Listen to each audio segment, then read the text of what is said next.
emotional about the hounding of the press and the paparazzi and how they were making her life miserable. So I think I did my job.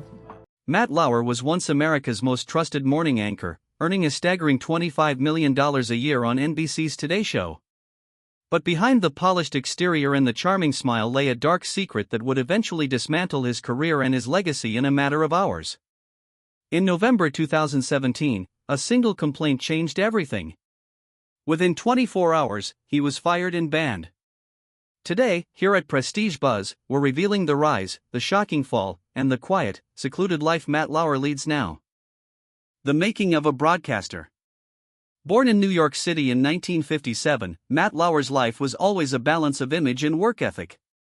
His father was a bicycle company executive with Romanian Jewish roots, and his mother was a model who ran her own boutique. From a young age, Matt was observant.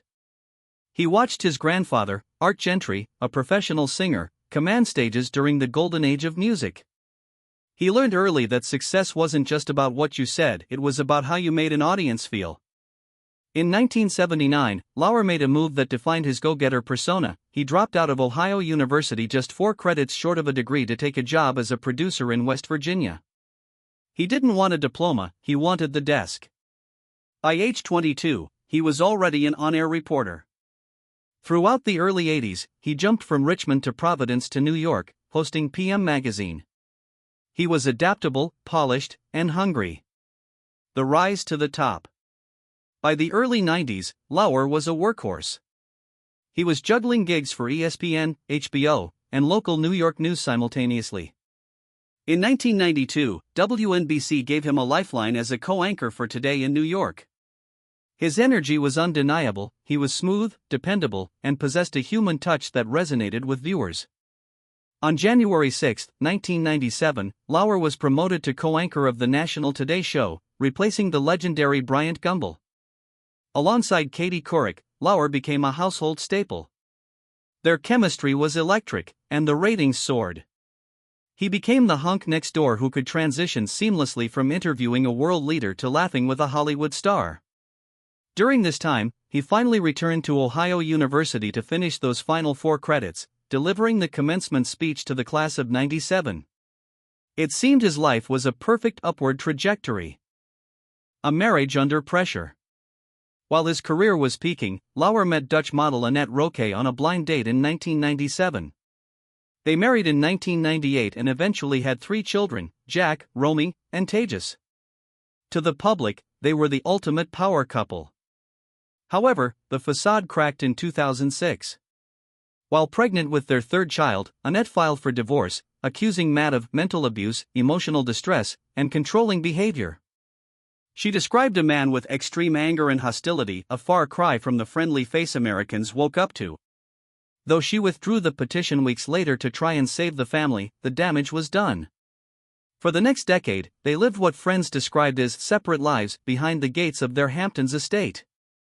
The scandal that ended it all. The beginning of the end started quietly at the 2014 Winter Olympics in Sochi. It wasn't until November 2017 that a female colleague filed a formal complaint with NBC management regarding Lauer's behavior. The network acted with unprecedented speed. On the morning of November 29, 2017, Savannah Guthrie and Hoda Kotb, visibly shaken and emotional, announced to the world that their colleague of 20 years had been terminated. As I'm sure you can imagine, we are devastated and we are still processing all of this, Guthrie told viewers. The details that followed were stomach-turning. Reports surfaced of a secret button under Lauer's desk that allowed him to lock his office door from the inside without getting up. Multiple women came forward with stories of harassment and assault.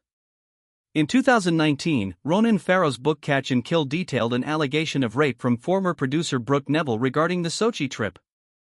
Lauer denied the criminal nature of the encounter, claiming it was consensual but inappropriate, yet the public had already rendered its verdict. The investigation by Variety and other outlets painted a picture of a toxic workplace where Lauer's power made him feel untouchable.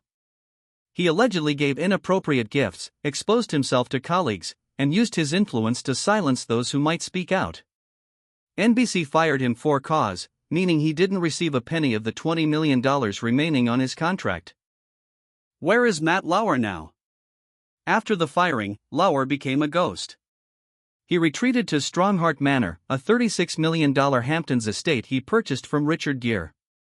He stopped returning calls and cut ties with almost everyone in the industry. By 2019, his 21-year marriage to Annette Roque finally ended in divorce. Annette reportedly received up to $20 million in assets, including the family's horse farm. Lauer didn't fight the terms, he simply disappeared further into the shadows. As of 2025, here is the reality of Matt Lauer's life. Financial status: despite the scandal, Lauer remains incredibly wealthy, with an estimated net worth of $80 million. Real estate: he sold Stronghart Manor in 2022 for nearly $41 million and maintains property in New Zealand. New romance: since 2019, he has been dating Shaman Abbas, a longtime friend and marketing executive. They live a quiet, private life between the Hamptons and New York City. Social life: recently, Lauer has begun cautiously reconnecting with a small circle of old friends. However, there is zero talk of a professional comeback. Lauer, once the man who spoke to millions every morning, now spends his days in relative isolation. He is a reminder of how quickly a legacy built over decades can vanish when the truth comes to light. If you found this deep dive into Matt Lauer's downfall insightful, make sure to like this video and subscribe to Prestige Buzz. Don't forget to hit that bell notification so you never miss an update on the biggest stories in media and entertainment. What do you think about Lauer's quiet life today? Does he deserve a second chance, or is his disappearance for the best? Let us know in the comments below.